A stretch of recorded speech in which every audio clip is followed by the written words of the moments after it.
F sharp, A sharp, revisited. Okay. Hello everyone and welcome to F sharp, A sharp revisited bonus episode. Exciting. I am Joe the music critic supervillain and Nick is an electric boogaloo.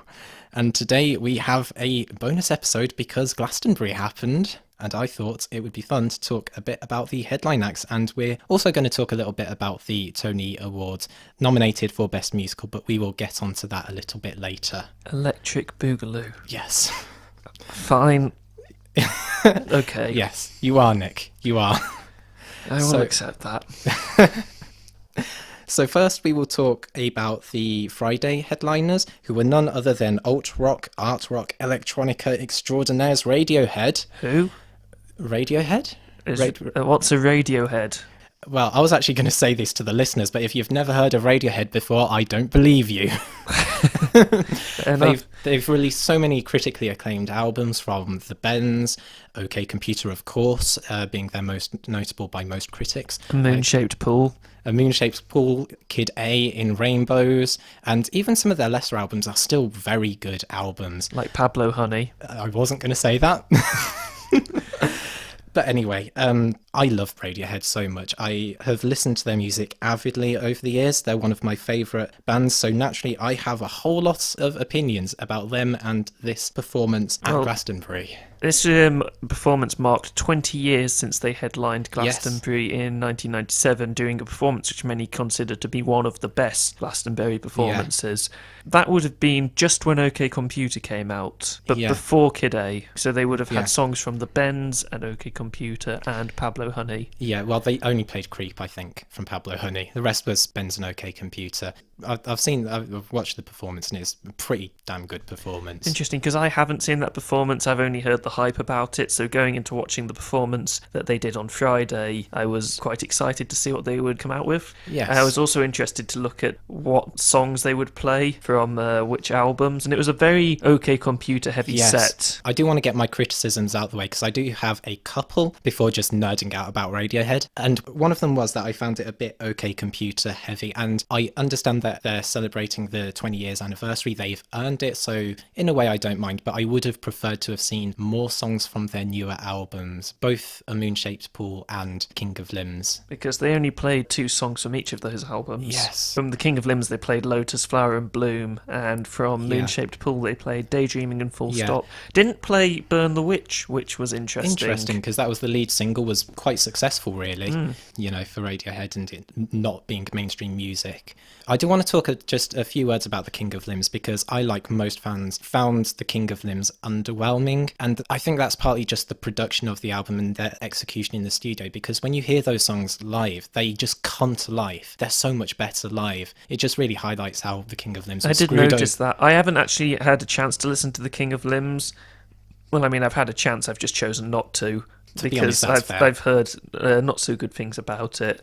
I did enjoy the performance of Lotus Flower especially. I thought was very good live. Yeah, it's just, you can tell they're good compositions, but they just weren't as good in the studio. So I definitely appreciated hearing them live. I would have liked to have heard a few more live as well, just so people know it's not an awful album, it's just has problems. Well, it was a pretty long set list. It was 25 songs. I got 27 down here. Oh no, it is 25. My bad. Interesting. My bad.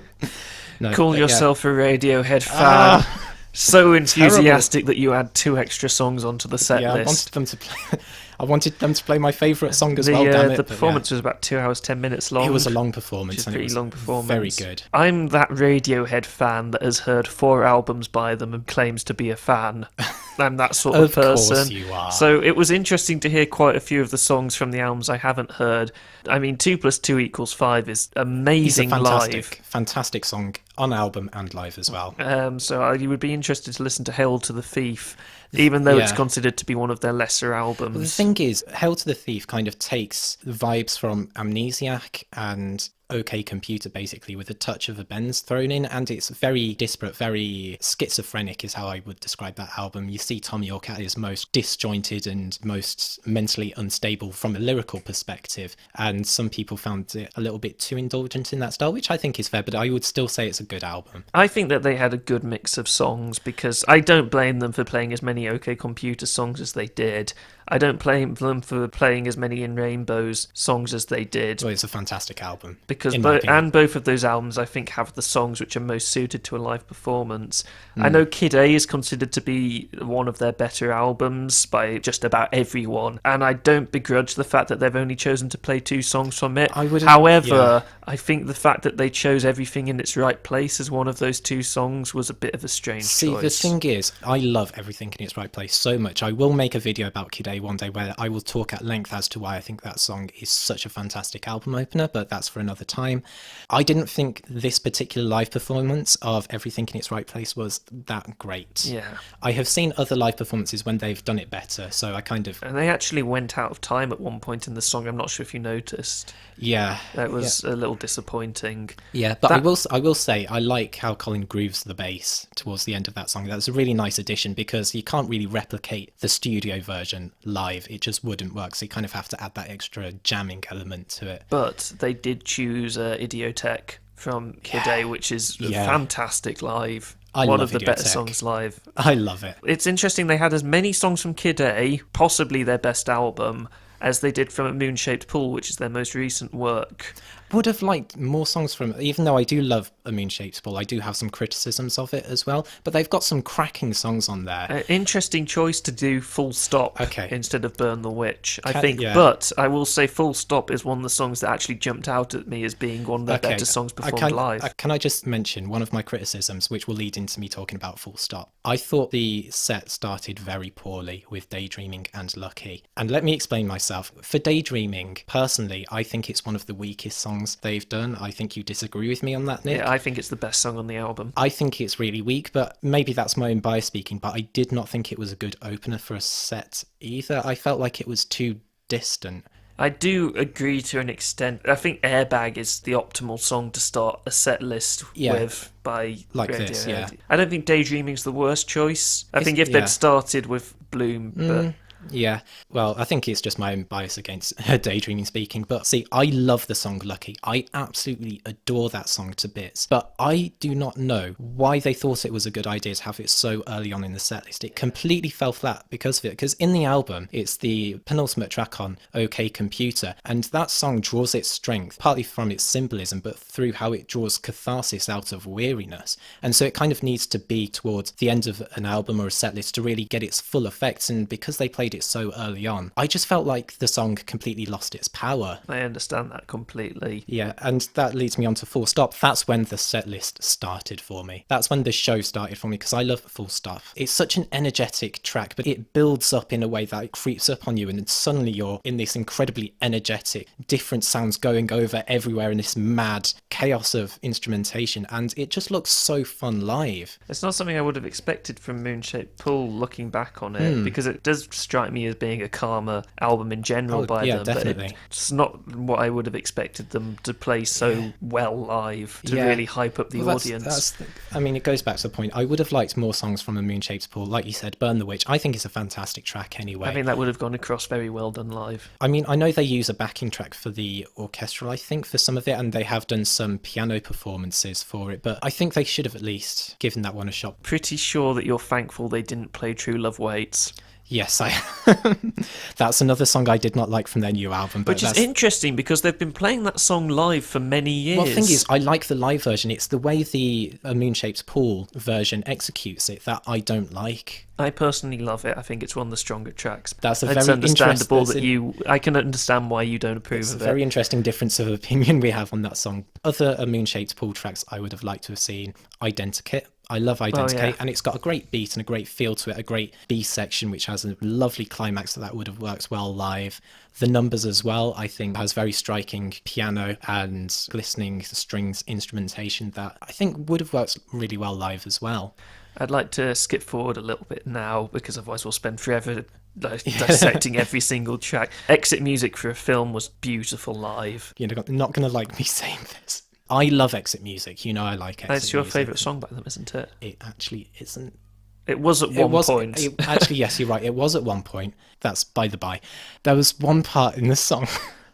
It's after the first, you can't really call it a chorus, but it's the B section, the stop breathing bit. Johnny does the weird guitar sounds, and I thought it just sounded like a goose. And Right. once I heard that, I couldn't stop thinking Oh, it. no. I love It's awful when that happens. I love exit music so much. I think it's it really is a fantastic song. But when that happened, it took me out of it. If it didn't for anyone else, then good for you. But I can't. I'm not going to go back and watch it now, just in case that happens to me. Yeah, Oh. yeah. I don't think it was so much unexpected because I know they've performed this song live and it's worked before, but another song which I would never have thought would translate well from the album over to a live performance is Pyramid Song. I love that song so much. It's a great song, but it doesn't strike me as a song that would work live, but it does. I mean, they do speed it up a little bit during the performance. It's understandable. I just want to say now, it's in my top 5 Radiohead songs. I love that song to bits. What time signature is it? I think it's considered 4/4, but with 3-bar phrasing. Just strikes me as so weird that it's 4/4 time. Yeah, because there's one note that's 1/2 times the crotchet beat, which then makes the second phrase in the 3-bar phrase completely syncopated. Just to confuse you. And the chord progression as well is quite unique, and the way the strings and the guitar sounds kind of overlap over. I just think it's such a gorgeous song. I was really happy to see them do that. Let Down as well, I thought they did very well live. Because I've always said that Let Down isn't my favourite Radiohead song, but the performance was fantastic. Because another one of my criticisms was I thought that early on, Tom York's vocals were a little bit sketchy. I think in Airbag and a little bit during Lucky, there were a few sketchy. It wasn't like bad or anything, but I thought there were a few sketchy moments. I think he more than made up for it for his performance on Let Down and also on Street Spirit as well. I thought his vocals during Street Spirit. But it was brilliant. About the point of Let Down that I realised my big criticism with the performance, which is that it's exactly what I'd expect a Radiohead performance to be. They didn't really do anything that really stood out and made me think, oh, that's ambitious, which is a bit of a... I mean, I suppose their music on their albums is already ambitious enough, but I think if you're going to perform your songs live, you do need to do something a little different. Yeah, I mean, you could argue they did that with Everything in Its Right Place, but then again, they do that anyway. But I do think that come across so well. Yeah, I do see that. I mean, I wouldn't have said that was a criticism of this, but I can understand that. There is an elephant in the room. I don't think Tom York likes Theresa May very much. Goodbye, Theresa. Shut the door on the way out. Yeah. Strong and stable. Strong and stable. Strong and stable. Oh, Jeremy Corbyn. Yeah. Yeah. Real political undertones going throughout that concert. Yeah. I personally think it would be stupid to say that politics should be separate from music. Yeah. I mean, whole genres of music have come out of political disillusionment. Oh, yeah, definitely. However, I'm not sure whether personality politics should be allowed its own platform at the festival. The thing is, as a free speech fundamentalist, I don't want to say it shouldn't happen, but I do think it's regrettable. I think that's just how I'd call it. I'd call it regrettable that there was so much politics at Glastonbury. I saw a great article from News Thump which said Jeremy Corbyn unexpectedly wins over notoriously right-wing Glastonbury audience. Yeah. Anyway, back to Radiohead. Yes, back to Radiohead. Like I just want to nerd out about all the songs, and I've pretty much got over. Try and stick to how they perform them live. Okay, there was one other one. I love You and Whose Army. I think it's a great song on Amnesiac, but I thought that the climax didn't flow so well in this performance, unfortunately. As I haven't listened to Amnesiac, that was the first time I actually experienced the song, and I couldn't tell whether the performance of it at the end, as you were saying, was something that was inherently wrong with the song or the performance. No, on the album, you really should listen to Amnesiac. I will do at some point. It has a couple of weaker tracks, but there are so many good songs in it. You and Whose Army is one of them. It's so subdued with this really depressing guitar and phased vocal melodies, and then all of a sudden this grand piano comes and it's like this great reveal on the album. But I think in this performance there wasn't a big enough contrast to really make it worthwhile. That's another song that I think could make a fantastic opener. On the album, it just feels like there's a curtain being lifted, and it's so dramatic, so good, it's so well done. But if they can't do it well done live, then maybe not. Well, I'll say that. They've probably done some good performances of it, but I just didn't feel it was that good at Glastonbury. Going back to another good live song, though, and one of the songs that I actually really approve of from In Rainbows, can you guess? Nude. No, I was going Body Snatchers, actually. Oh, but the thing is, I love In Rainbows so much. I think there's only one weaker track on that album, but yeah, Body Snatchers is great. I'm one of the few people who thinks that In Rainbows is overrated. That was because I did have a bad experience the first time I listened to it. Body Snatchers, I think, is a real standout track for the album, though. And I think they did it so well live. It's such a great song live as well. There's a great energy going through the crowd. Great energy, great riffs that bounce off each other. The way they layer up is really nice as well. If it wasn't for Street Spirit being Radiohead's go-to live song, I think Body Snatchers would have made for a very good finish to the first part of the set. Yeah. I'm glad they did Street Spirit as the end of the first part of the set, though, because I think it feels like a conclusion, that song. Yeah. It's such a sad and depressing song. I believe I read somewhere that it's actually the song they've played the most times live. That wouldn't surprise me at all. It's very popular. I wouldn't say it's my favourite Radiohead song, but it's incredibly popular, and I can see why. It's so well done, and it's so perfectly melancholy. Interestingly, Radiohead were the only headliner to do an encore, and they did 2 encores. Trying to make up for Radiohead and Ed Sheeran and Foo Fighters, I guess. Yeah.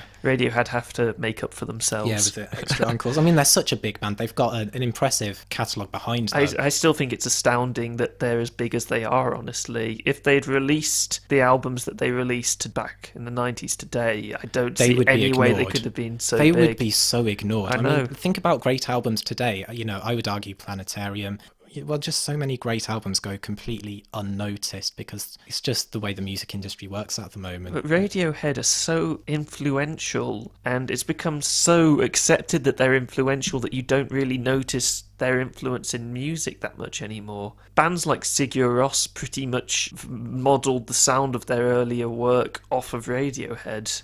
Yeah, I mean, they've had a lot of influence, and you can't deny that. I think maybe it's just with the advent of music sharing online and so many people releasing music. I guess there hasn't been one particular movement where one artist has been able to claim a sound. I started the encore with No Surprises. I love this song so much. This song, it wasn't my favourite when I first heard Radiohead, but it is slowly climbed up and again. Yeah, I think it's quite conventional for a Radiohead song. It's conventional, but for me, it's the lyrics. A heart that's filled up like a landfill just gets me every time. Another one that's in my top 5 Radiohead songs. I just love it so much. It's so tender, it's so sweet. But in the first encore, they played the song which I think was and always will be the best song they perform live, which is Paranoid Android. I do love that song. I think it works better live than it does on the album, personally. I think they really get a chance to unhinge on the distorted guitars and the energy that rolls through the crowd from the stage as they perform it. I think is just beautiful. And the way they sing Rain Down as well in the audience, it's so easy to sing along to as well. It's just a great moment. Yeah. It's fantastic live. It doesn't stop when you'd expect it to. I think there's a bit where I expect it to wind down and it just goes into another guitar solo. And each time I forget that it's coming. So each time it feels fresh, which I love about the song. Yeah, it feels fresh. It feels energetic. And guitar solos, as a rule, are nearly always better live than they are on album. And also Fake Plastic Trees. I love that song too. That was a good second encore. Good first encore ending. Yeah. And then you had Lotus Flower, which they did incredibly well from. Interesting to have that so late on. Yeah, I thought that, but I thought it worked. It did work. It's an interesting track. They add more distortion live, I think. And it's like with The King of Limbs, there's a lot of energy to it, but it's low-key energy. And I think that's why it works so well live. And then they had Creep, which they were always... Yeah. I mean, they were going to play Creep at Glastonbury. I don't think they did for their 2006, was it, set? See, the thing is... because it's 20 years since their huge performance, I think they did have to include Creep because it was played back then. Well, I thought Tom was very generous to include Creep because we all know he doesn't like it. He did look a bit pained on stage singing it, I thought. Yeah. But something I noticed is that's the only song they played where I could actually hear the crowd singing along. I heard them sing along during Paranoid Android Rain Down. And Karma Police, actually, but that's only because they kept singing along after the song had finished. Okay, can I just say now, I thought it was so adorable because Phil Selway, the drummer, doesn't get many moments to sing. And when he stood up at the end and sang along with the crowd, I just thought that was so adorable. That was great, it's like, good on you. We got to the end. Yeah. It was a good set. Yeah. It wasn't as amazing as it could have been, I don't think, but it was still a very good set. The thing is with Radiohead, they have such a diverse style, and they've done so many songs that they've done so well in all these diverse styles that I think it's really hard for them to make a set list that will please everyone. I think they did get a lot of kind of hits and well-known songs in here. I mean, I could complain. They didn't play my favourite song. They didn't play my favourite song either. What's your favourite song then? It's How to Disappear Completely. That is a from good Kid A. track. They didn't play Subterranean Homesick Alien, which I'm not surprised they didn't play, but I would have liked to see it. Yeah, I mean, we can complain about that, but the thing is, they have so many strong songs, and they played several of my favourite songs. Pyramid Song, Fake Plastic Trees, No Surprises, Exit Music. Are there any songs they played which you didn't expect them to play? Or do all the songs feel like they were... See, I would have said Lotus Flower, but I do know that they have been performing that live quite a lot ever since King of Limbs through to a Moonshaped Pool tour, so I wouldn't say I'm surprised by the set list. I shouldn't be surprised that they played so much OK Computer songs, but I thought they would have levelled it out a little bit more. Well, I thought it was enjoyable to watch. Oh, yeah. I really enjoyed watching them perform live. It was a fantastic performance. I do have a few criticisms, but that's because I'm a huge Radiohead fan. I'm a perfectionist for them, so... I think I would happily go back and watch it again, but I would probably try not to hear the goose sounds. In Exit Music? Yeah, because... I'm sorry, I've ruined that for everyone now, haven't I? I hope you haven't. Let's move on to the second band, which performed on Saturday night. Foo Fighters... They were supposed to play in 2015. Always the best thing about Foo Fighters Live is Dave Grohl has got such a way with the audience. He does. Something that I didn't notice from the other two headliners. I mean, Ed Sheeran tried to talk to the audience, but I'll come back to that later. Yeah. But Dave Grohl, I mean, he started off coming out on his own and paying tribute to Florence and the Machine, who took over in 2015 and played a very sweet times tribute, like these, and it was lovely. And he's capable of making jokes with the crowd and adapting to his performance, how he reacts to the crowd. He's so charismatic, and it's always lovely to watch him play. Yeah, I did think, though, I couldn't tell whether he was getting genuinely annoyed with the audience towards... Well, I think it was after Best of You, was it? But we'll come to that as we go down the set list. Yes. I think Times Like These was the obvious opener, especially because Florence and the Machine played it. It was such a nice way to open it. Yeah, and that is a great song live. I love how the band came in the middle, and it just felt seamless. Even though the original track doesn't start with him playing solo, it just felt right. It works well, and it's an example of switching things up live that just really works well for the performance. Yeah. So points for that. Points for that. And then it goes into All My Life, which I do like. I like that song. It's amazing live as well. Yeah. The one thing I will say is I think it's a little too long, but there's such great energy going through that song that when they're playing it live, I can forgive it. Yeah, I think for the first quarter of the whole performance, there was a lot of momentum, a lot of energy, and that's something they're really good at live, just keeping the momentum going. And they are a rock act, they thrive off their energy, and they're showing why they're good at doing that as well. They are fantastic at performing live, and I think... I'm just going to say it now, I think this was the best performance of the three headliners, personally. I would agree. Yeah. Even though I like Radiohead more, I think this was the best performance live, definitely. And they went into Learn to Fly, which is such a fan favourite. I do like that song. It's so catchy. You can hear everyone in the audience singing along to the chorus. Yeah. I mean, it is that little bit cheesy, but I quite like that sometimes. It's nice. It's just, it's a nice sing-along. It's wonderful. Going back quickly to All My Life, I just remembered they did fuck up the timing a little bit at one point. Ooh, I didn't know it was only very minuscule, and they did catch themselves very quickly and fix it, which I'm happy about. And it was about that point that I was wondering if Dave Grohl didn't have such an electric personality, would the band be as good live? Because I noticed that Taylor Hawkins, the drummer, has a load of energy as well. He's fantastic. Oh, yeah. And the lead guitarist at least gets his guitar solos and chances to shine, but the rhythm guitarist and the bassist don't do too much. It's definitely Taylor and David that kind of give the band its thrust. I didn't actually realise they had a keyboardist until they introduced him.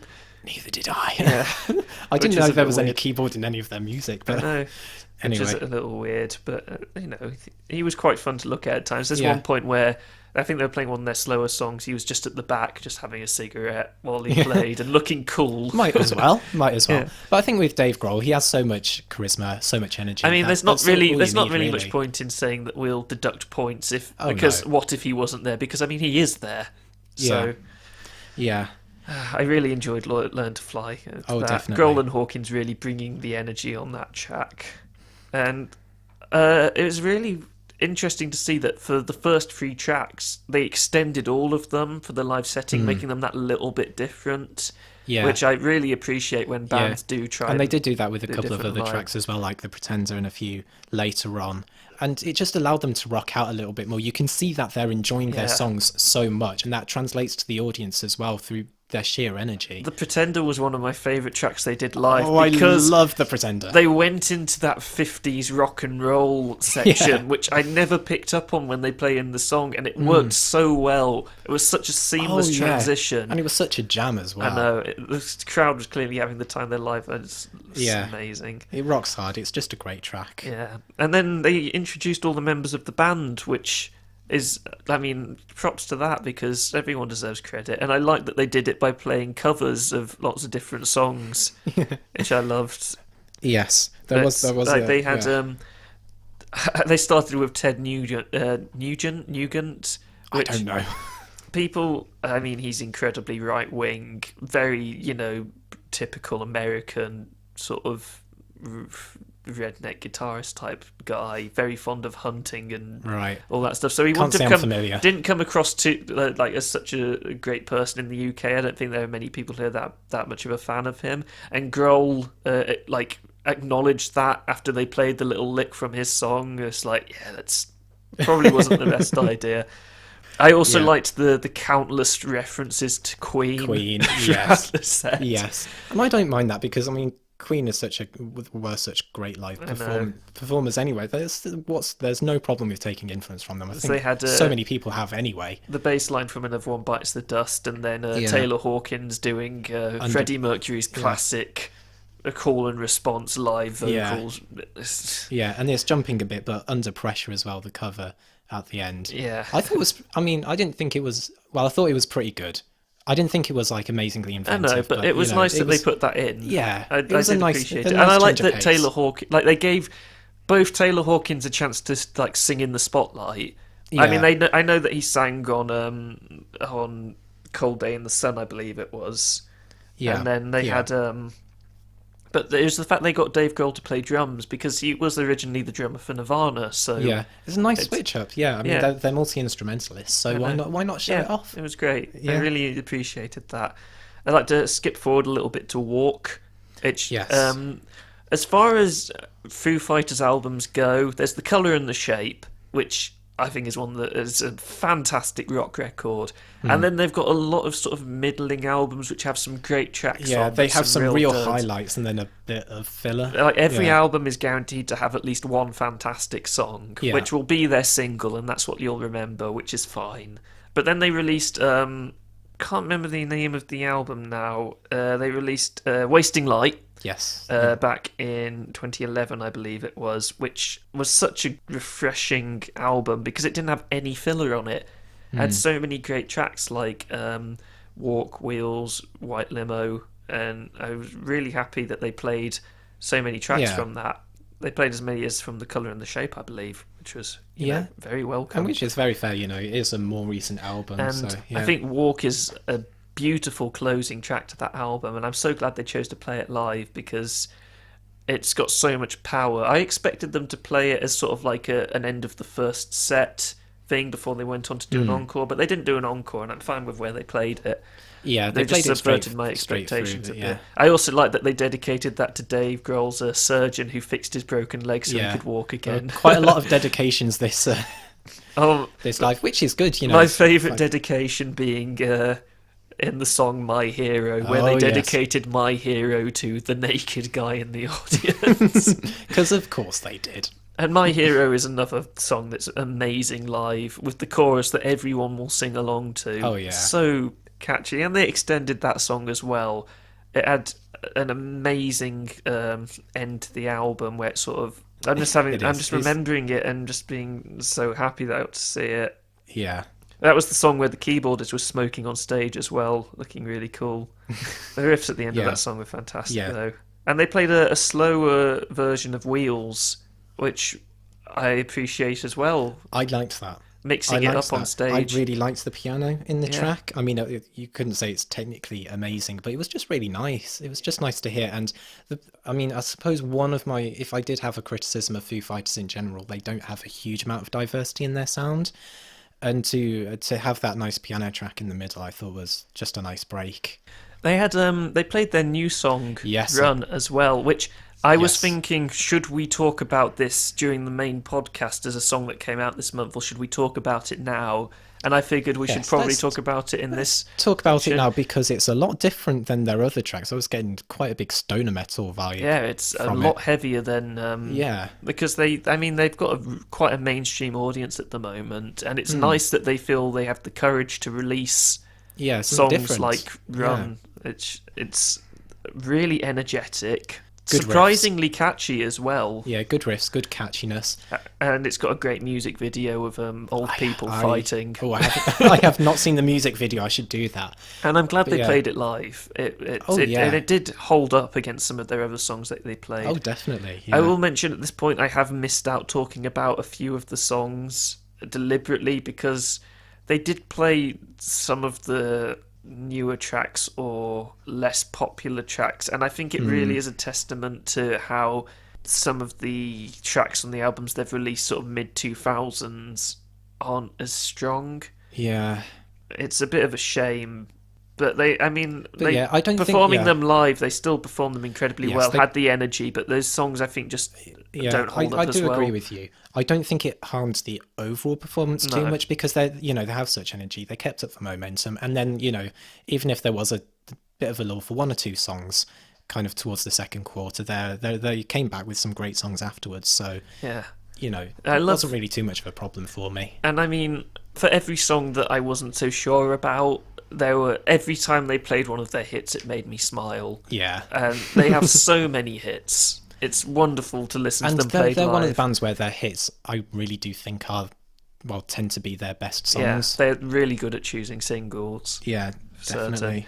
They played Monkey Wrench, which I was so happy about. I do like Monkey Wrench. With an extended jam and a light flash mob at the end. Oh, it was such a good performance. And I liked the little flourishes they had in, like, at the end of the intro, there's a brief pause before they go into the verse, and they filled that pause with a sort of 50s guitar lick, which I love so much. Yeah, they know how to be a bit cheeky, put in that energy, and just make it. They make their performances so full, is how I describe it. I think it was about this point that Dave Grohl was saying, it was next track, Best of You, which quite often they vary between Best of You and Everlong as their final song. Yeah. During most gigs, which isn't hard. It's not hard to see why they're probably their two best songs live.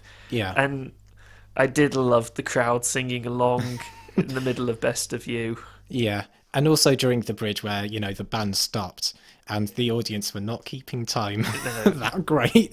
No. And they just carried on. I kind of looked at David Grohl, and it looked like, okay, how am I going to get them back in time? Did you just call him David Grohl? Did I? Yes. I might have done. You just called him David Grohl. Right, David. Dave Grohl. Oh, I love Dave Grohl. Yeah. He's such an amazing personality. And Best of You has such an amazing ending. Yeah. I think it's one of the strongest endings of any Foo Fighters song, with the drum sort of fills throughout. Another one with a really sing-along chorus as well, and the audience really took advantage of that. And it was at the end of this song that Dave Grohl started saying, how many more songs should we play? And he was teasing the audience like, one more song? Yeah. 2 more songs? Maybe we'll play 3 more songs, and the crowd start chanting 10 more songs, 10 more songs, which was fantastic because Dave Grohl had that look on his face of, oh shit. Well, the thing is, he was playing it up as well to start off with. He was like, we'll do 10 more songs, and then it came after the next songs. They were like, 9 more songs. And I mean, Dave Grohl has such charisma that he took it well, but you could kind of see it in his face, like it's like, oh shit, they're gonna expect us to play 9 more. Do we have 9 more? I did like his promise of we'll play until they tell us to stop, which I think he probably would have done, if he'd had the opportunity to. But I mean, they probably did look at their set list beforehand and say, you have so much time to do each thing. Yeah. So, I mean, fair enough to him. He does seem like a very genuine person who would have liked to keep those promises. It was quite funny seeing him look back at Taylor Hawkins, and Taylor Hawkins looking like he was drowning in his own sweat, going, oh God, why? Yeah, don't make me do it. A really interesting choice was for them to play Skin and Bones, which, I mean, I thought it was good. I enjoyed watching them play it live. It was just such a strange choice amongst all their other What songs. album is that from? I'm not sure it is from an album. Because I don't think I'm familiar with the song. I did It's like the from, accordion in it, but yeah. It's from, I believe, 5 songs and a cover, which is an EP, I believe. All right. I mean, it wasn't really a highlight for me, but I did like a bit of accordion in there just for a different flavour, really. I did like the accordion. It was great. The accordion solo was really unexpected, but it came across really well. Oh yeah, definitely. It's a much slower track than most of their other stuff, and I'm glad they played it. Leading into Under Pressure, which we've talked about. You know, you can't cover Queen and improve on the original. It's just impossible. Exactly. But it was fun. Yeah, they did an amiable job. Yeah, it was fun. I enjoyed it. It was nice to see them switch up. Yeah. But then that's leading into Everlong, which honestly I think is possibly one of the best songs ever written. I mean, I disagree, but I do think it's a fantastic song. As far as like rock music goes, at least. I think it's just such an incredible rock song. I love the drumming on that track. Oh yeah, the drumming is just so fluid and yeah, just keeps going. And it was dedicated to Laura Plain, who was a Foo Fighters fan who passed away. And I believe her husband reached out to Dave Grohl and tried to get them in touch, and it was a really lovely tribute. Yeah. And it's such a fantastic song to end on. Definitely. It's filled with so much emotion. The chorus is so easy to sing along to and filled with so much power. Yeah, it was great. I went to Reading Festival in 2012, and I couldn't get anywhere near Foo Fighters because the crowds were so big, and I'd just come from seeing another band. And I was going to walk back to my tent, and then I heard them playing Everlong, and I thought, I'm not going to be able to see the band, but I can't not stick around for this song. And even standing at the very back of the crowd, the energy was fantastic. Yeah, I can imagine. It's a great song. It works so well live. Great ending to the concert. Yeah. The show, just read a note, the show ran 19 minutes over schedule. So I think Dave Grohl probably was told to get off stage. Yeah, that's fair. I mean, even though they played less songs than Radiohead, I think they did extend a lot more of their songs. Yeah, I think they played for about 9 minutes longer than Radiohead did. Yeah, so it was still a good lengthy set list, really. I was satisfied. I was very much satisfied with this performance. Just throughout, Dave Grohl was constantly interacting with the audience, yeah. rather than just saying, "I want you to jump up and down," up and down. "How are you feeling tonight?" Sing along. No, he was making jokes and He's really a veteran at this point. He's been doing it for so long. He knows what he's doing, and he's really showing. It's kind of understandable why Tom York wouldn't, because that fits with his persona. He did those weird voices on stage. Yes, I wasn't too sure about those. Future of our children, not run by mindless politicians. Yes. Which got a bit annoying after a while to me. Yeah. I mean, he didn't do it too much to make it. I don't think I'd ever heard Tom York speak just with a normal voice before that concert. And in the middle, he sounds so different to what I would expect him to sound like from his singing voice. Well, do you expect him to sound like an angel? No, but when he speaks, he's got a very, traditional British voice, as you would like. Well, yeah, isn't he from around Cambridge area, something like that? It's just not what I expected. I expected him to have a more sort of neutral voice, but he's actually got quite a heavy affectation, I think. Yeah. Just a little side note. I hadn't noticed. Shall we move on to the Sunday headliner? Yes, Sunday headliner. Good old Neddy. Neddy. That's my nickname for him. Ed Sheeran. So Ed Sheeran was a bit of a controversial choice, I believe, to be a headliner because it's just him and a guitar. Yeah, and he isn't. I mean, he's only got 3 albums out. There aren't many artists who have headlined Glastonbury with just 3 albums. Yeah. I mean, Radiohead was actually one of them. Muse as well. I can't think of any others. Was Arcade Fire one as well? Yeah, I don't think they headlined Glastonbury, but they headlined Reading. Yeah. With 3 albums. So yeah. And what I will say is that I actually enjoyed Ed Sheeran better as a performer than I did on his album, because I've spent quite a bit of time ragging on his latest album, Divide, saying that, I don't like it. It's a very divisive album. Yeah. Took me a second. Sorry. But yeah, I actually found his performance, the way he performed, quite good, really. Yeah, I liked how he layered up all his songs. It was quite interesting to see. because he uses loop pedals rather than a backing Yeah. band, which is something that a lot of people didn't get. There was quite a fierce storm on Twitter of people going, "Oh, Ed Sheeran using backing track rather than hiring." And did you not notice him setting up the songs? Yeah, you know, because of him having to use a loop pedal, it takes him a lot longer to get songs going. Yeah, and I did like how you see all the songs layer up, and there is, you know, quite a bit of skill in making sure you get everything right so that it loops right. You have to get the rhythm exactly right, otherwise you'll ruin the entire song. So you can't really fault him in his skill in kind of putting that all together, really. I thought that was quite good, personally. I will say, though, I do think that Ed Sheeran doesn't have enough songs that suit the headlining slot. He has some fantastic songs. Castle on a Hill as the first song. That was great live. I loved how he set it up. I think that's the only decent song from his new album, personally. Yeah. Well, that's another thing. He only played 4 songs from his new album. I mean, it wasn't a huge set list. It was 15 songs. He played mostly songs from X, I believe. He played... Is that his first album? That's his second album. 6 songs from X, 4 songs from Divide, and 3 songs from Plus. So where are the other 2 coming from? One of them was a medley. Oh, yes, it was, yeah. Take It Back, Superstition, and Ain't No Sunshine. And one of them was Nancy Mulligan, which is technically from the bonus disc of Divide. Okay. So, did I listen to that? I probably didn't. I have to listen to it every morning when my brother plays it in the shower. Sucks to be you, mate. Very loud. I can hear it from my room. Anyway, but yeah. So, yeah, Castle on the Hill was a great choice for an opener. Good song. It's a really good one to get the audience pumped up. And then you've got... 4 songs that all sound the same? Yeah. I mean, this is more of a criticism of the song, but Eraser, it flits between styles in a way that I just don't think works. And it just came across on stage as well, because you've got him rapping, and then all of a sudden it's this kind of very melodic pre-chorus, and then it's this kind of, you know, bombastic, you know, shout, sing it, chorus, then suddenly back to rapping. I'm not saying that concept can't work, but I just don't think it does here. Mm. And then you have the A-Team, which isn't a bad song, but it's not one that's really suited to being played on the headline stage at Glastonbury.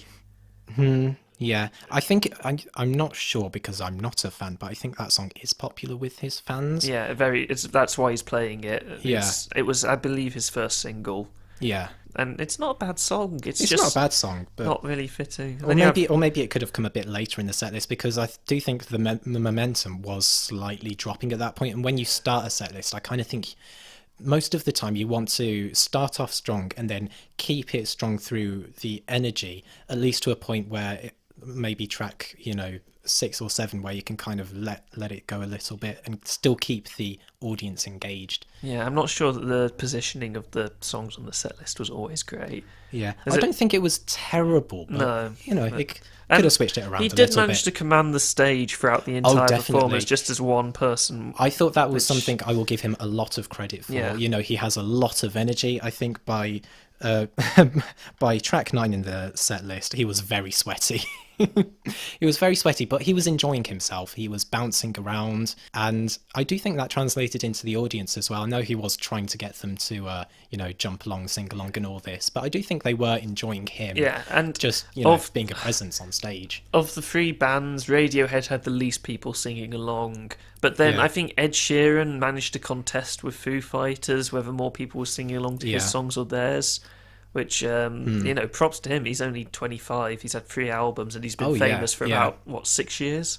Good for him, having that many people singing along. Yeah, definitely. So it went into Don't, which is Ed Sheeran's song about how Ellie Goulding is a slut. It's a really, really bitter song, which he loves to play, and people seem to really enjoy. I just think on the album it's a little dull. Played live, it was even more dull to me. I had that noted down, but I think that's just a product of the song. It's just not a particularly I didn't see any way he could particularly song. Make it that interesting live as well. Yeah. Unless you're just going to completely add another different counterpoint melody to it. That's what I do, but that's what I do with every song to make it more interesting. And it was about that point that I realised his communication with the crowd wasn't very interesting. Which is a bit of a shame. I mean, it was always just the standard, put your hands up in the air or sing along if you can. You might not know the words, but but to be honest, I don't really fault him on that, because I like so many artists that are able to just play their songs. I mean, Radiohead are one of them. Just play their songs, not talk, and still be engrossing. But I think with Ed Sheeran, he did need to have a little bit more engagement, just because his music is very pop orientated. Also, the next song, Bloodstream, I think he did pretty well. He managed to build up the dynamics in that incredibly well, and then the sort of climaxing was great. A bit of shredding, a bit of drum rolling on his guitar. Yeah, it was nice to see. That really picked up the momentum after it did too much of a lull, I think. And then he went into fan favourite Galway Girl, which... I thought of you when that track came on. I despise it. Because I know you don't like it. I kind of think it's... I thought that it was better live than it was on the album. I thought the opposite. This is the one track I thought didn't work so well, because I just wasn't sold on him doing the kind of main motif with his vocals. But I do think the reason I think it was better live is because I have to hear Galway Girl every single day blasted through my house. And it was just refreshing to hear it done differently. Yeah. I think we should have a moment silent for Nick, who has to put up with terrible music being played all of the time. R.I.P. in peace. Anyway, Galway Girl, I just didn't like the way the motif was done, because he did get the feature later on for Nancy Mulligan. I don't know the band. Apparently they're called Bioga. I don't know them, but I think that they could have used... They're very small. Yeah, which is fine. I think they did perform well on Nancy Mulligan. I kind of just think that they could have been used on Galway Girl as well, because I just think that would have given them more exposure as well, which would have been nice for the band. Yeah, and just the violin motif on Galway Girl, I think it's suited for the violin. Yeah, I think that's just how it should have been played. I wasn't so engrossed in that performance of Galway Girl. Yeah. And then after that, it was another fan favourite, Lego House, which is from his first album.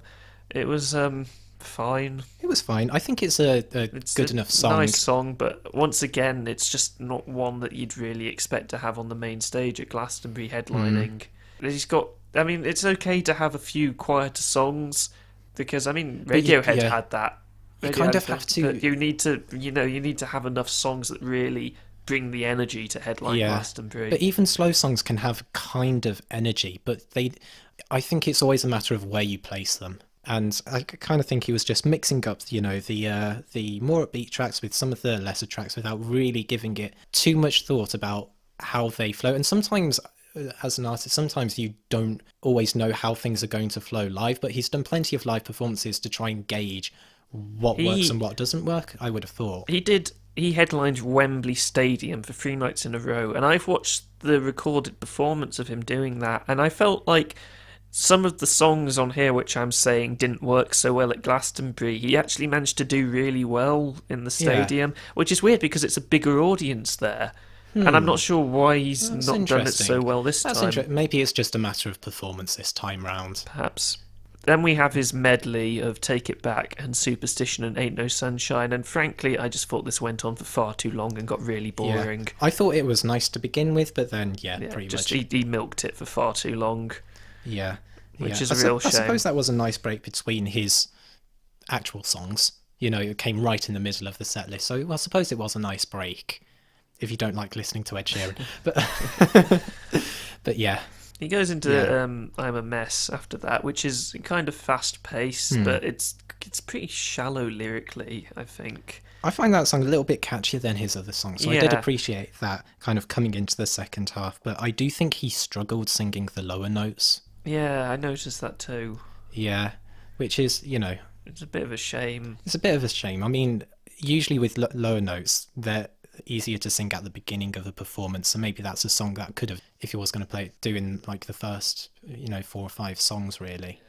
His performance of Photograph I thought was pretty good, but then again, I think that song lends itself to a live audience singing along. It's a very pleasant and sweet song. So I mean, it's very simple, but it's it's effective. Yeah, I definitely. think. Did you see that he got sued for ripping off the chorus of that song though? I didn't. There was an X Factor contestant called Matt Cardle, I believe his name is. You vaguely remember him. Who did a song where the chorus is different words, but it goes do do do do do do do do do do do do do do, and so on, pretty much exactly the same melody as the chorus. And I don't think Ed Sheeran ripped it off, but that's just because it's a very simple melody. I've always said that is my greatest fear. If I ever get round to releasing music, if I suddenly find out that it sounds exactly like something I've heard before and I never knew it, that is just like, I'd hate that. Oh, so I don't. Yeah. And then you've got people like Marvin Gaye's family suing everyone left, right, and centre for not sounding anything like Marvin Gaye. It's just stupid. Yeah. Anyway. And you got Nancy Mulligan, which I did enjoy watching just because it was a change of pace. Change of pace. You got the band out. It was and I think they did really well. As much as I did wonder why he felt the need to set up the drums by hitting his guitar on the loop pedal when he had a drummer behind him. That confused me a little. He didn't want to be left out of the drumming. Oh, Ed. Oh, Neddy. Yeah. I mean, a lot of my notes for the songs of this portion of the set list is, it's a good enough performance. The songs are... I think Thinking Out Loud is a guilty pleasure of mine. I think that's an absolutely lovely song, and it's so catchy in the choruses, and it's clearly affects a lot of people. At the Wembley Stadium gig I was telling you about, which I watched on TV, in the middle of Thinking Out Loud, there's footage of someone proposing to their girlfriend. And I think if you're going to propose in the middle of a song, that's as good a song as any, Pretty much. Yeah. It's a nice moment. I enjoyed that. And then it goes into Sing, and as much as I think it's not amazing on the album, it's very catchy. It's very fun. It's great live. Yeah, and getting the audience to clap along and just participate was probably one of the better audience participation kind of moments. They had a great time with that one. Yeah. Let's not talk about Shape of You, please. I flipping hate that. I've already, everyone who knows me knows that I hate that song. It's such a tacky song. We push and pull like a magnet do. Oh, I'm triggered. Oh, I hate it so much. Let's just move on to the last track. Move on. You Need Me, I Don't Need You, which was the best song of the performance. Oh, can I just say one thing about... I know you said not to talk about Shape of You, but this is not about the song. In the background visuals, there were like trees and ivy, and I was just like, what the hell has this got to do with the song? I literally sat there thinking, what are these choices of visuals here? It was completely bizarre. But anyway, back to... You Need Me, I Don't Need You, which I think has been his closing song for a very long time now. Not difficult to see why, I should because say. He does that so well live. He's such an... I don't think Ed Sheeran's a very good rapper, but you can't fault his energy when he performs his sort of rap at the end of the song. He performs it well here. Yeah. I don't particularly like the song personally, but I do think it's a really good performance that he does for it. Yeah, I love how much he layers it at the end. It becomes a real cacophony, but really well structured cacophony. Oh yeah, really. Every bit sounds right. He does that straight from the beginning as well. He builds it up with this really, really good, crisp energy. It almost reminded me a little bit of some of Radiohead's work from The King of Limbs, the way they layer it up in their live performances. So that was really interesting, and it just kept going. And I did like him wearing the rainbow flag as well. Oh, it was just a small gesture, but a nice gesture. Nice. Yeah, definitely. Interesting though, he played for about 40-50 minutes less than Radiohead or Foo Fighters did, which is understandable as he only has 3 albums, but I would say that's to be expected. I'm not going to hold that against him personally, because I'm going to sound like I'm going to sound like a twat for saying this, but he doesn't have all that many songs that I would say are great. But he does pick the ones that are, fan favourites, that were hits, and I think it was an appropriate length. I'm trying to think if there are any songs I particularly would have liked to see in there. Possibly Tenerife Sea could have come across quite well, I think. Yeah. But besides that, I can't think of many songs that he could have included that would have been that great. I don't really have that many strong opinions of any songs I would have wanted included. But no, I just think overall, I think he was a strong performer. He was definitely a strong performer. I would even say that him headlining is somewhat warranted, given how he does have so much energy live. He's very good at performing live. So, yeah, I would surprisingly give this a thumbs up. Yeah, I don't think it was bad. Just, the other two were so monumental. Just ending on Ed Sheeran. Yeah, you could have swapped around Ed Sheeran with Radiohead or Foo Fighters, and I think, definitely. So we're going to say Foo Fighters, then Radiohead, then Ed Sheeran. Yes, in terms of how good the performances are, but I will always love Radiohead more than pretty much most things. That's understandable. Right, Okay. well, we took an hour talking about that. That's longer than I expected would take. That's how long it Yes. normally takes us to talk about, what, 4 albums? 4 albums, yeah, a lot to talk about. Yeah. But they were mostly good performances. Mostly Yeah. good. Few hiccups here and there, but I think very strong yeah. headliners this year. Strong headliners. For the most part. I was definitely pleased, definitely worth watching. Yeah. Well, let's move on to something that happened a little bit earlier in the month. Yep. It was the annual Tony Awards, which celebrates excellence in productions on Broadway in New York. Yeah. So there's always the normal plays that get nominated for things, and then there's the musicals category. Yes. And I thought it would be nice to talk about the cast recordings of the various musical productions that were nominated for Best Musical, because I feel like this year they've been quite varied in how they're composed, the sort of approach that's taken towards them. So I thought it would be nice to talk about a few of those. I would suggest we start with Dear Evan Hansen, because Dear Evan Hansen not only won Best Musical, it also won Best Original Score. So I think that's as good a place to start as any. Joe, you're not a big fan of musicals. Not really. Did you have any particular thoughts on this album? Like the I will say in advance that we've talked about an awful lot of stuff from this month, so we've only taken a sort of a slice of 3 songs from each cast recording. I enjoyed this soundtrack, I have to say. I think my problem with musicals in general boils down to them taking, I just think so much of it sounds the same, but that's because they have to put the narrative at the forefront of each of their compositions, which to me kind of wears thin a little bit. So I don't think these are, in fact I would say all of these soundtracks are good.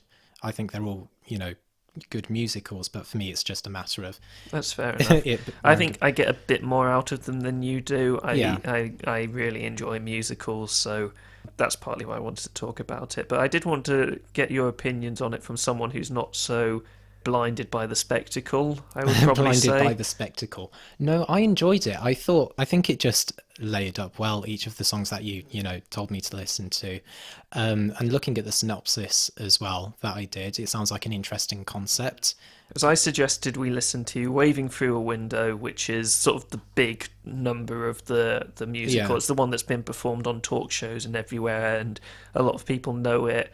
And so it's got all of the things that make for a very good sort of, I would say, lead single, as much as the cast recording can have that.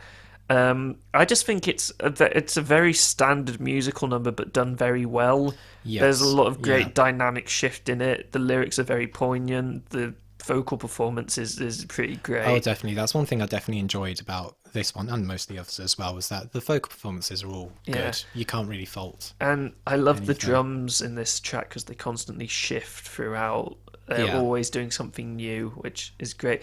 One problem with the musical is it relies a little too much on acoustic guitar for the reflective moments in each track. Yeah, I did notice that, because I did try and listen to each one all the way through, even if I wasn't paying too much attention to all of it. To be honest, I actually quite like the acoustic guitar, because I think it's not very characteristic of a lot of musicals, so I think it helped distinguish it from the other listens. There's also a For Forever, which takes place in the musical. I'm trying to think how much I should spoil the musical by talking about plot points. To be fair, it's performing on Broadway. No one who listens to this is going to be able to see it, at least until it comes to the West End. For Forever takes place quite early on, and the main character is telling many lies in this song, but he's being deceitful, but the way that the song is structured and the tone of the song suggests that these lies that he's telling about his friendship with this boy is something that he really craves in his life, and something he's unable to have because of his anxiety.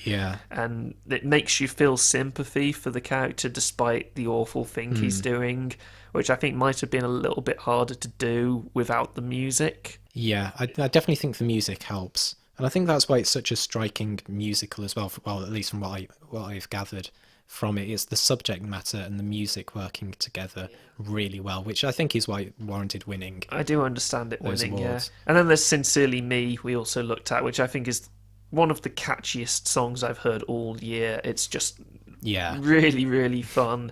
And I loved the fact that this isn't really a spoiler because this is part of the synopsis. The character of Connor, who dies very early on, and the letters that Evan's forging from him, the parts that he's apparently supposed to have written in the letter are sung by Connor's character, even though he's dead, which I think is sort of delightfully morbid. Yeah. I like a bit of dark humour. So. I like that it's a sort of comic relief in it as well, amongst how sort of kind of dark the other songs have been. And there's a duet in the second chorus to show how Evan desperately wants these letters to be a reality. Yeah. And the song made me dance while I was in Asda. Okay. So it must have been very danceable. Yeah, I had a good time with that I song. can't say I've ever danced in Asda before. Okay, so another musical that was on Broadway this year came actually from the West End first, and the music was written by Tim Minchin. I am a huge fan of Tim Minchin. He did the music for Matilda the musical, which really showcased him as being able to write really interesting compositions and really smart lyrics. And now he's done Groundhog Day, the musical, with the same director. And I personally think that this has my favourite soundtrack for this year, just because I think Tim Minchin's so great at writing lyrics that fit characters. He's got such a good sense of humour as well. Yeah. I wouldn't say he's always to my taste, but I think he's very good at what he does. He's very good at being cheeky. So the first song that we sort of looked at is Day One, which is the first. I'm sure everyone knows this, but Groundhog Day's plot is a weather reporter goes to cover an annual festival called Groundhog Day, and then keeps waking up to the same day over and over again, trapped in a loop. So the first song is Day One, which sets up all the characters, sets up the first day he spends there, and how the main character Phil is a complete sleazeball, and Tim Minchin uses like clarinets to make this really sort of sleazy theme that follows him. It really highlights that Tim Minchin was such a good choice. Yeah. I love how much syncopation there is in there as well. It makes it really... I don't want to say it alienates the listener, but it makes it the listener a little bit more wary of the character that it surrounds, I think. Yeah. Also, bonus points for using the word octogenarian. I love that you can Plus do 10 that. points for that one. Yeah. And then there's three sections of the song. There's the opening section for Phil talking about how much he hates everything. Then there's the really upbeat sort of marching band section with the really kind of cheesy group singing to represent the opinions of the town. And then there's the reflective ending part for Rita. There really is a lot packed into this song. A lot of diverse styles. I mean, it is but they do fly. It is 10 minutes long, but it's still just so chock full of variation. It does flow. It just flies on through, and it's just a well composed track. Really, it's really, really interesting, and it's great because then it goes into Day Two, which we didn't look at, but Day Two features many of the same musical motifs again with little changes, which is great. So then there's a One Day, which is the sort of big Act One closer, and the reason I chose to look at this one is because the lyrics are surprisingly non-condescending, written by a man for a song sung by a woman about finding a man, I think. I don't know if you disagree with me on that one. I don't disagree. I think I enjoyed this one more for its music than its lyrics, I think, when I was listening to this song. I just liked the, nice grand waltz. I do love the waltz sort of 3/4 style choruses it has. It's very fun to just sort of sway along to. Yeah, definitely. Great to listen to. And I like the song changes in sort of rhythm and style for different sections while she's talking about different people in the beginning. Like, it becomes kind of scattershot when she's talking about this girl who moved to LA to meet a man, and then the man got bored of her really quickly and took all the money, and it's... a little bit depressing. Just a little bit depressing. But you need that kind of characterization to make you care about characters anyway. So, but then the song, because she's singing One Day, which is the name of the song, was talking about one day I'll find this man who's going to be everything I want, even though I've been waiting for that one day for 30 years. And then it shifts over to Phil's perspective. Those clarinets come in again. Yeah. And one day takes on a completely different meaning, where one day for Phil means, why couldn't my one day that's repeating over and over again have been a better day? And all the other characters start singing about the one day in the future where they're going to finally do all the things they want to do. And of course, Phil just doesn't have that opportunity anymore, so it's really kind of bleak to see the contrasts. And once again, Tim Minchin does some incredibly funny lyricism in this song. The line, I brought you candies, can I get in your panties now? And then there's just so much irony in it, and it gets increasingly discordant towards the end to heighten the tension for the second act, because the second act is a lot bleaker than the first act. The same way in the film, he spends most of the first half of the film thinking, I can do whatever I want, I won't see the consequences. Whereas in the second half of the musical, there's a song about how he's never going to give up on trying to kill himself, which is massively bleak. Yeah. But instead, let's talk about If I Had My Time Again, which it takes place in the musical where he convinces Rita that he is living this day over and over again. And once again, you've got the juxtaposition between the two characters singing about the same thing but with different perspectives. Yeah. So you've got Rita singing about, if I had my time again, I'd do all these amazing things, like I would learn to dance, or I would like be a lot more zen, I would help a lot of people. And then you've got Phil saying, I once masturbated 7 times in a bath in one evening. I just think the juxtaposition between the two is just hilarious. It's very well done. It's incredibly catchy. The heavy tom driven drums in the pre and post choruses really drive the song. And it's really interesting to hear sort of punk rock stylings in a musical. It's not something I've ever really heard that much before. You really don't hear that often. Yeah. It often doesn't work well, I would say.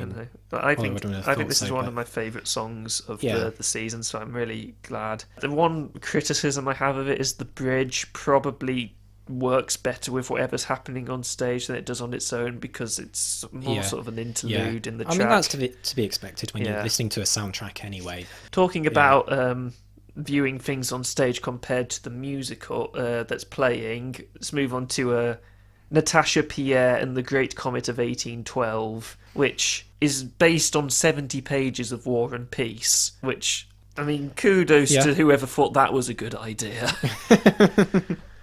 Well, you need to get concepts from somewhere, don't you, Nick? Because the entirety of this musical is sung through. There's only one line in the entire musical. No, not one line, one section, which is just spoken. Yeah. And it takes place in the only scene where Natasha and Pierre are actually together at the very end. So just listening to the musical soundtrack, you can get a good idea of what's happening on stage, which is... It's kind of like in our other podcast we talked about Planetarium and how, because of the scope of it, it might be a little difficult for some people to get into.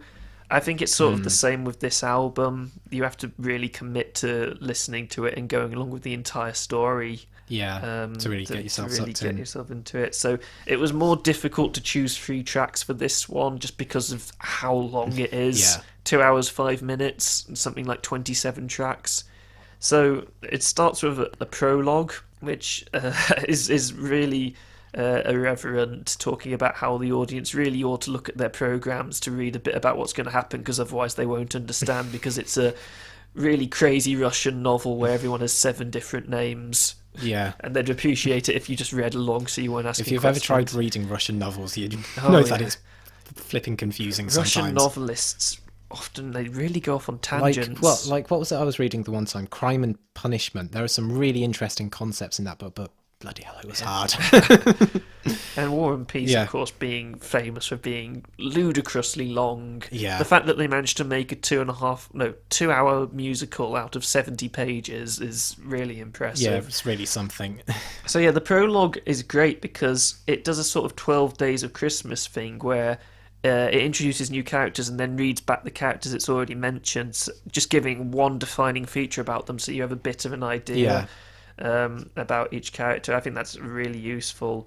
And it also as it gets further through, it adds these flutes in the background doing these really dissonant but scattershot notes to sort of highlight the confusion of the whole situation, which I think is really great. So it's really catchy, gets the audience engaged. I think it's a great opening song. But one problem I have with this musical is the lyrics, I think, are a little basic. That's something I did note in the prologue. I thought the lyrics were a bit, that's what I noted down. Yeah, and then in some of the later songs, which we'll talk about, they've got this weird thing they do where characters will narrate their own thoughts on stage. So, like, for example, in one of the songs, Pierre goes, "Pierre grew confused," and Anatole in The Ball goes, I go and I block her path. And it's like, show, don't tell. You know, it's the key rule of nearly all forms of narrative art. Yeah. I mean, there's only so much telling you can do before you kind of break. Yeah, and I think break form, and it draws the people out of However, the musical. I think that the instrumentals on this album are really interesting. There's so many different styles that are used. The pairing of sort of traditional Russian folk music and IDM. See, that's one thing I wasn't too sure about. Maybe I need to see the musical to really appreciate it, but I kind of thought that it was just anachronistic and I couldn't... Fair enough. I was thinking, if I was seeing this like live as an actual performance, would this take me out of the fact that this is supposed to be wartime Russia? I suppose we'll never know because we'll probably never see it. Probably. That's the one issue. Yeah. I personally thought it was interesting, intriguing, and something different, which is nice. Which is fair, yeah. So the ball takes place at the point in the story where Anatole is trying to convince young Natasha, who is already betrothed, that he loves her and she should love him. And there's this wonderful moment in the middle of the song where he kisses her and the sort of sound cuts out and is replaced by these sort of wine glass sort of effect, really ambient, and it's very clear without telling you in the song that at this point he's like kissed her. And after that, she sings about how she must have loved him from the start, and this really low male choir comes in under her. And at this point in the musical, it's really obvious that the audience is meant to be shouting, "No, don't do it!" It's a really bleak end to the first act. I think it's really well paced with the sort of tension leading up to this moment, and it ends with really fast electronic drums and really reminds the audience of the stakes. And I think it's a great ending to the first half. Fortunately, because there's so many tracks, it was just incredibly difficult to choose three. So as a third one, while this one isn't such a great track, I just thought it would be good to look at to highlight how differing the musical styles of the musical are. So I chose the first song from the second act, which is called Letters. And I suppose it's not a good idea to choose the best tracks to look at, because then you get probably the wrong opinion of the album. And I think Letters is a bit weak instrumentally and lyrically. It's probably weaker instrumentally than the other tracks, but I think it was still well arranged. I liked the bass line being do-do-do-do-do, do-do-do-do-do, and like being very sort of spidery. I do appreciate that, but it's nice and characteristic. The lyrics in this one are so weird. The chorus being like, "In 19th century Russia, we write letters, we put all our thoughts down on the page, and then we feel a bit better because we've written these letters." What? That reminds me, actually, I forgot to mention, there's a line in The Ball where Natasha says, "I look into his masculine eyes." What are masculine eyes? Do I have masculine eyes? Do I have masculine eyes? What makes eyes masculine? They're trying to make me insecure here. And one thing I will say about Letters is Lucas Steele, who does the voice of Anatole, is really good at making your skin crawl, which I think is great for his character being a slimy piece of shit. Definitely. Yeah. So that's one which I think has really high points and low points throughout. Yeah. And finally you got Come From Away, which is an interesting one because it's a musical about 9/11. Yes, I read the concept about this and it got me genuinely intrigued. It sounds like a very interesting concept. You know, they get stranded on this island because, you know, they can't use the plane. Yeah, so Gander is a small town in Newfoundland near a Newfoundland airport, which used to be really busy before planes became more efficient and could fly for longer distances. It was Yeah. a stop-off point. So when 9/11 happened, many planes were diverted away from New York and had to land in Newfoundland Airport. So this tiny town of Gander, with a population of 7,000, received 7,000 more inhabitants for a good week or two. Yeah. Afterwards, as people had to land there. And this musical's all about the residents and how they made a home for these people and looked after them, and the relationships that were formed. And the concept of it is just lovely. Yeah. It really is a Yeah. testament to, the strength of humanity. Oh, definitely. Which is, I think, because it's not easy. Having a population suddenly doubled is not easy to cope with. Yeah. By any stretch of the imagination. The amount of kind of housing or homes or shelter, and then suddenly food has to be shared out in a way that's fair. It's just the actual concept and the execution of it is a feat to be able to do that and do that well. So the albums in sort of instrumental parts are very reminiscent of the culture of Gander, as Gander has a very strong folk community, and it's in Canada, but a lot of it is made up of sort of Irish immigrants, so there's a real sort of Irish-Canadian accent mix in it. And one of the first lyrics in the song Welcome to the Rock, which is the opening to the album, is you probably understand about half of what we say, which is self-deprecating. Has that sense of humour. And I did appreciate those folk elements in Welcome to the Rock. I think it just helped distinguish it as a musical palette. And I think for the musical. It's another one which is really great introduction to the musical, because it gives you a real impression of the characters and the community that live in Gander before this has happened, and it really it lets you realise why these people would be so open to letting new people in and so hospitable, because every character comes across as really friendly, and it sings about how Newfoundland is actually quite a treacherous place to live because they have some of the worst ever imaginable. I think the line's something like, "Welcome to the land where the winters try to kill us and we say we will not be killed. Welcome to the land where the waters try to drown us and we say we will not be drowned." And then they're faced with this whole new challenge, so of course they just go and face it. I just love the introduction, and it's very catchy. It's been stuck in my head for days. Definitely. I love it. The unfortunate thing about this album, this musical, I think, is that there isn't as much singing as I would have liked there to be in a musical album. I didn't mind that. When I can't remember all of the songs, of course, but when I listened to that album all the way through, that didn't bother me too much. I quite like a bit of instrumental, just allowing room to breathe. I do like the instrumental bits. It's more the fact that there's a lot of just straight talking over the music rather than singing, which I think it's sort of defeats the point of being a musical that's a little. fair. I don't mind that at all personally, but I think that's just a stylistic taste. Yeah, I suppose it gets across feelings easier than having to sing everything. But so then the next track I wanted to look at was called "Me in the Sky," and this is one that takes place just after. It's at the start of the second act. And this one is a really emotional track about the first American female pilot. Yeah.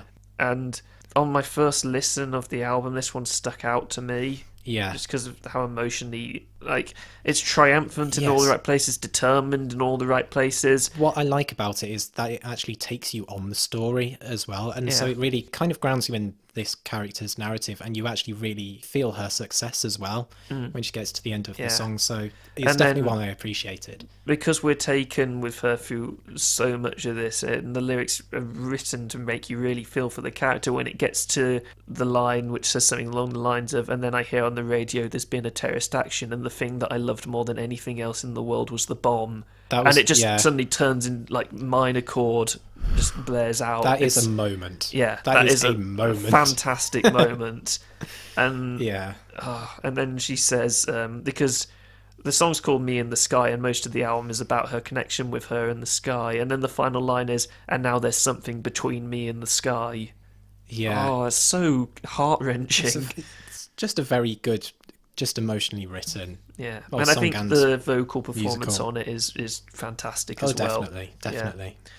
So then one of the problems I had choosing songs on this, rather the opposite from there being too much choice in Natasha, Pierre and the Great Comet of 1812, is in this one, I don't think there were that many standout songs. so I found it difficult to choose a third one after those two. Eventually, I went for 38 Planes Reprise / Somewhere in the Middle of Nowhere, because I just found it to be really uplifting and catchy as the passengers return home and reflect on their timing. It's a very nice moment as well. Yeah. I will say, I think that it gets a little repetitive towards the end, but I do like how there are less folky influences in the song as they move away from the folky area, and it's all happily ever after. Well, I mean, 9/11 happened, so it's not really that happily it's not really ever after. But, ever after, but they got home. They got home. So those were the 4 cast albums that were nominated for Best Musical. I understand why Dear Evan Hansen won. Even though I do think it's probably the most conventional of the 4, I just think it's incredibly well done. It is very well done. I think my favourite just to listen to was Come From Away, personally. It is very pleasant to have on. My favourite, I think, is Groundhog Day. I just love the combination of Tim Minchin's lyricism and if you wanted something that you really wanted to engage with, then I think that Groundhog Day does have that sense of humour that just helps you along. But if you want something that's going to make you feel just emotion, then I'd go for Dear Evan Hansen. The songs in that are pretty powerful. Yeah, definitely. And Natasha, Pierre and the Great Comet of 1812 is a bit of a weird one. It has its real positives, but it's also got some real drawbacks, which is a shame because it's definitely the most ambitious of the 4. Yeah. Also, it stars Josh Groban, and everyone likes Josh Groban. Did not know that. Well, that was the end of our mini episode, which has come in at 1 hour 30. So as long as the normal podcast. Wow. Okay. We can talk for so much about music, can't we? Yeah, that wasn't meant to happen. I can feel my voice just going now. 3 hours of music. Yes. Glastonbury musicals. Yeah. Glastonbury we talked about and decided Foo Fighters were the best. Yes. Though Radiohead put up a strong fight. Yes. And Ed Sheeran wasn't too bad either. And musicals exist. They exist. We should talk about them every now and again sometimes. Yeah. Well, okay. I'm glad that you've listened into this mini episode. If you haven't, then I don't want you to listen. I don't care about you. Don't listen if you don't want to. Yeah. Don't feel like you have to. Don't feel obliged. Don't feel obliged. This is just a nice little extra thing we felt like doing for you. If you don't want to listen, that's fine. Benevolently graced you with. Indeed. Anyway, I've been a music critic supervillain, and Nick's been an electric boogaloo. I've been an electric boogaloo. So this podcast will go up on all the standard podcasting thingies that we put them on. So YouTube, SoundCloud, iTunes, woohoo! And we'll probably find some more to put them up on sometime. You can find us on Facebook, Twitter, YouTube, my house. If you find out where I live, please don't dox us. Please don't dox us. Maybe we'll get Snapchat one day.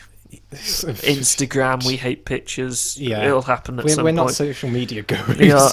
Just if you search for F# A# Revisited on any of those, you will hopefully find us and not find Godspeed You Black Emperor or Bob Dylan. Thank you everyone for listening, and goodbye. Goodbye.